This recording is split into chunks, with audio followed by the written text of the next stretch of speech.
ஜெபம்.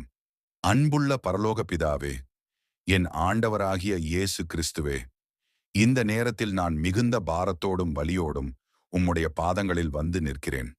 கர்த்தாவே, என் வாழ்க்கையில் இருக்கும் எல்லா கஷ்டங்களையும் என் மனவேதனைகளையும் உம்முடைய கரங்களில் ஒப்படைக்கிறேன். நான் சுமக்க முடியாத பாரங்களை நீர் சுமந்து விடுங்கள் ஆண்டவரே.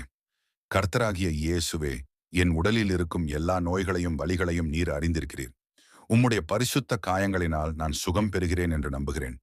இப்போது என் உடலை தொடுங்கள் ஆண்டவரே. என் நரம்புகள், எலும்புகள், இரத்தம் எல்லாவற்றிலும் உம்முடைய சுகமளிக்கும் வல்லமையோடச் செய்யுங்கள். என் பயத்தை நீக்கி என் மனதிற்கு சமாதானத்தை தாரும். நாளை பற்றிய கவலைகளை அகற்றி உம்மை முழுமையாக நம்பும் விசுவாசத்தை எனக்கு தாரும். கர்த்தாவே, நீர் என்னோடு இருக்கிறீர் என்பதை நான் தினமும் உணரச் செய்யுங்கள். என்னை கைவிடாத தேவன் நீரே. இந்த ஜெபத்தை என் ஆண்டவராகிய